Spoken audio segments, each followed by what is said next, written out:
Welcome back, students. This afternoon, I'm going to read a book to you about George Washington building the White House. Now, if you'll remember when we studied about U.S. symbols, we did not study about the White House, but we saw pictures of the White House, and there were some images of it in the videos we saw. The White House is not just a symbol of the United States, but it is actually a symbol of the President of the United States.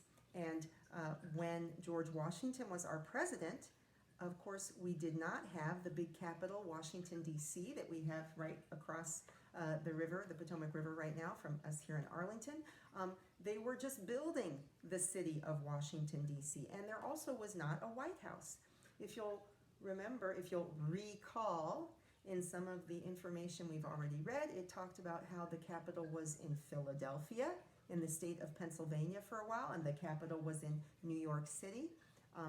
In this case, they were still building the Capitol here in Washington, D.C., and George was building the White House. So I'm going to share with you, I won't read the whole thing, but I'm going to share with you a lot of this book called The House That George Built by Suzanne Slade, illustrated by Rebecca Bond.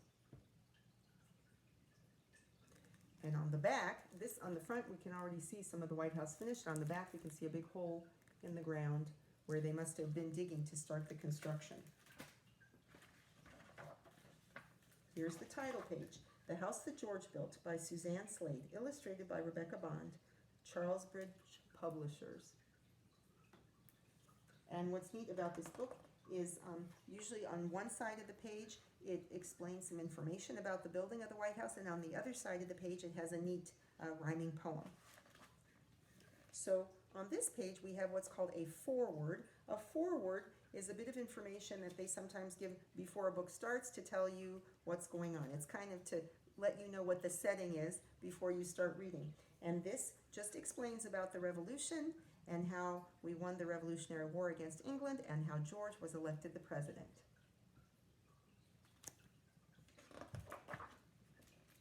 George had many responsibilities as the first president.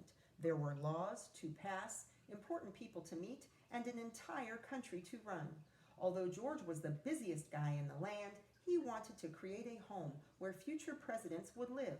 So George set out to build a special house that would be a symbol of this great new nation.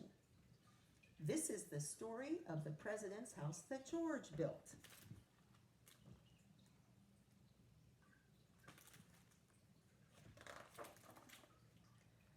First, George looked for the perfect place to put this fine house.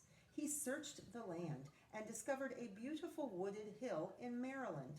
On that hill, George found a lovely spot overlooking the sparkling Potomac River. This is the lot, that grand scenic spot, for the president's house that George built. So lot is an area of land. Scenic means it's very pretty to look at. And one thing that's interesting, if you'll see, the river, at that time, the Potomac River is very close to where they end up building the White House. And you should understand that, the path that a river flows changes over time.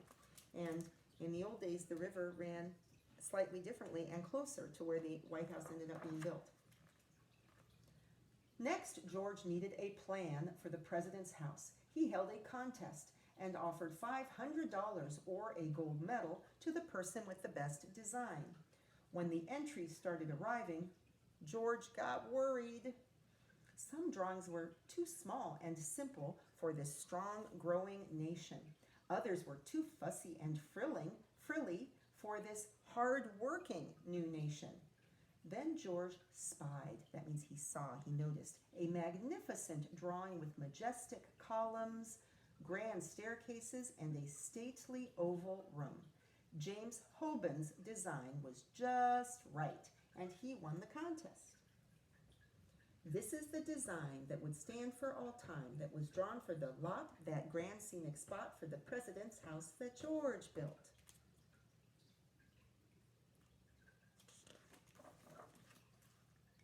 Even though George held the most important job in America, he didn't think he was too important to lend a hand to the building project. George strapped on his boots and helped survey and measure the construction site.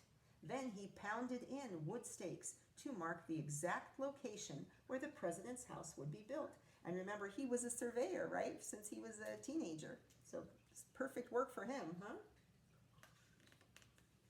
There he is pounding the stakes that they put at the corners.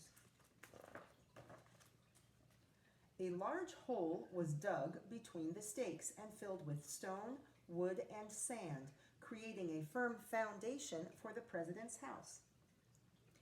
This is the foundation that was dug for our nation, that held the design that would stand for all time, that was drawn for the lot, that grand scenic spot for the president's house that George built.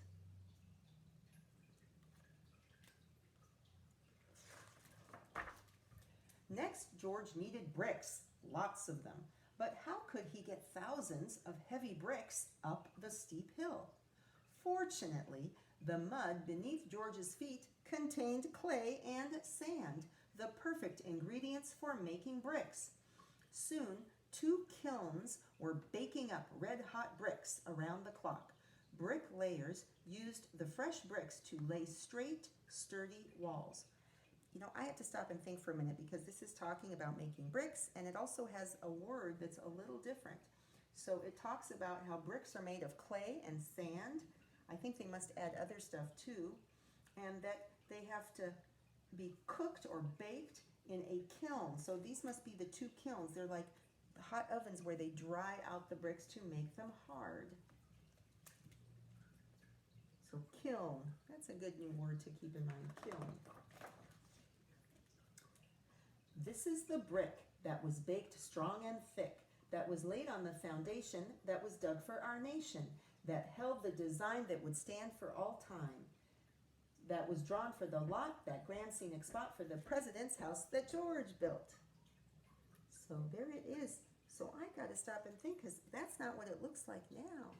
So that means it's all brick inside. Because the outside is white, right? That's why we call it the White House. It's going to have to explain why it's white. Then George faced another problem. The nearby quarries, a quarry is a place where they dig or explode or carve the rock out of the earth to use rock. The nearby quarries didn't have enough stone to cover the outside of the president's house. He knew there was plenty of beautiful smooth stone in England, but he would never crawl back to the king. So George changed the house plan from 3 stories to 2, so it would need less stone. So he made the plan for the house only 2 stories, so they wouldn't need quite as much of the stone material. Stone workers carved flowers, leaves, and ribbons in the soft sandstone. Then the stone was painted with a thick sealer made of water, lime, salt, glue, and ground up rice, which turned the house white. So it's white from the stuff that's painted on the outside. How interesting. And they use ground up rice. This is the stone that was chiseled and honed, that went over the brick that was baked strong and thick, that was laid on the foundation, that was dug for our nation, that held the design that would stand for all time, that was drawn for the lot, that grand scenic spot for the president's house that George built.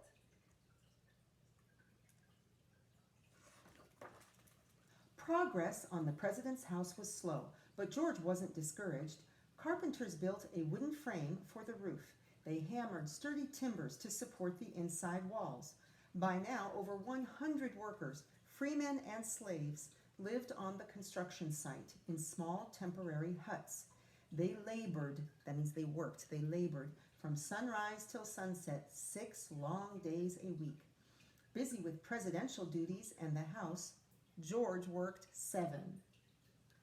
This is the wood that was sturdy and good, that was nailed near the stone, that was chiseled and honed, that went over the brick that was baked strong and thick, that was laid on the foundation that was dug for our nation, that held the design that would stand for all time, that was drawn for the lot, that grand scenic spot for the president's house that George built.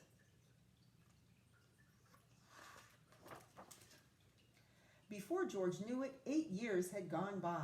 8 years, and they're still building it?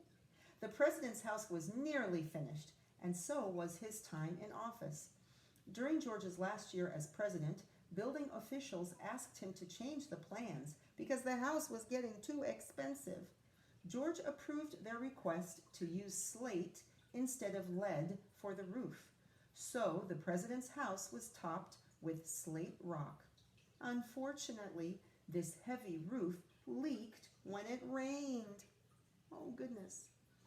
This is the roof that was almost waterproof, that went over the wood that was sturdy and good, that was nailed near the stone that was chiseled and honed, that went over the brick that was baked strong and thick, that was laid on the foundation that was dug for our nation, that held the design that would stand for all time, that was drawn for the lot, that grand scenic spot for the president's house that George built. And you can see on the roof those square pieces of slate that they're going to use for the roof. George's term as president ended in 1797. He moved back home to Virginia, where he spent time with his family until his death in 1799. Sadly, George did not live to see the second president, John Adams, move into the president's house on November 1st, 1800. Although the house wasn't completely finished, the plaster walls were still wet, and the winding staircase only had a few steps, John and his wife Abigail made it their home. This is the day that John came to stay under the roof that was almost waterproof, that went over the wood that was sturdy and good, that was nailed near the stone that was chiseled and honed, that went over the brick that was baked strong and thick, that was laid on the foundation, that was dug for our nation, that held the design that would stand for all time, that was drawn for the lot, that grand scenic spot for the president's house that George built.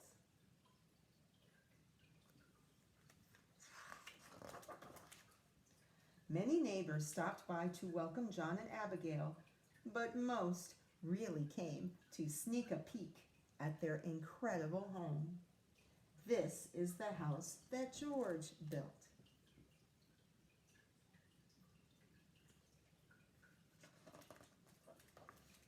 And then on the back, in this back, there's some more fun facts about the White House, and it's kind of neat. It talks about some of the other changes that presidents made over time, and different presidents added different things. Some of them added more to the garden, some of them added trees. But I always thought some of the funner things, how for example, in 1909, right, at the beginning of the 1900s, William Howard Taft was the first president to have a car, to have an automobile. So he had the horse stables changed into a garage, a car garage. And that's funny because I'm making a connection to how we've been learning about how George Washington had to go around everywhere on his horse. Abraham Lincoln had to go everywhere on his horse. But President Taft was able to go places in an automobile. And also, Franklin Delano Roosevelt, Franklin D. Roosevelt, put a swimming pool in the 1930s. He had some physical problems, and to have a pool at the White House was good for him, for his exercise, for his physical problems. Roosevelt also liked movies. He put in the first movie theater in 1942. There was another president, President Truman, who put in a bowling alley for people who like to bowl in 1948. President Bill Clinton added a hot tub and a jogging track in 1933, and Barack Obama, President Obama and his wife, they added a vegetable garden. They added a vegetable garden in 2009. I missed the part, there was someone else who added a tennis court. Oh right, Theodore Roosevelt back in 1902. You know, tennis is a great old sport. He added a tennis court in 1902. Anyway, so George built the house, but the presidents continued to live there and changed it to adapt to their needs. Anyway, I hope you enjoyed that fun story about the house that George built. The house that George built. I'm wondering if anybody's recognizing the sound of that poem a little bit. I'll be interested to hear maybe in your comments. Some of you might recognize that a little and make a connection to another kind of maybe nursery rhyme poem. Anyway, I hope you have a great day, and I look forward to seeing you tomorrow. Be sure to wash your hands, cover your coughs and sneezes, help your family around the house, do some writing, do some reading, and I miss you guys. I love you. Elbow bump.